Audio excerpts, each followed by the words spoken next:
We're in a Regis space in downtown San Francisco. It's kind of, well, we'll show it to you, but it's kind of a big open floor plan feel with a few semi-private offices, but there are no ceilings. The walls are very thin. So basically you can hear everything that's going on in the office, which is good. We like that environment. It's on Folsom between 3rd and 4th, which is a terrific location on a bunch of levels. Sure. It's like staying in a hotel. It's great. I mean, the space is nice. Again, it's a great location. I've got we have a lot of flexibility in the lease period, which I wanted to have as much kind of optionality in the term of the agreement as we can have. So it's great on all those levels. It's a little bit like a hotel in terms of a lot of the services are packaged with it, and you tend to pay a little bit of a margin for those services. But it's been a good experience.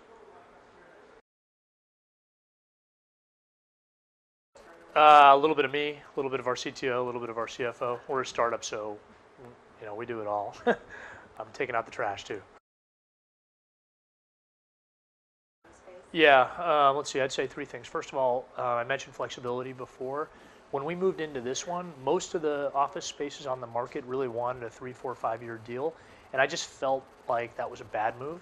I felt like I didn't want to get locked in for that long, and I'm glad I didn't. I'm glad that I made sure that we had flexibility, after 18 months or so, because it's really hard to know what the future is going to hold. So we made sure to do that again in this next lease. Did not go to anything that was going to be a 3-year deal. I think the other thing that you underestimate is what's the day-to-day work environment in the office going to be like.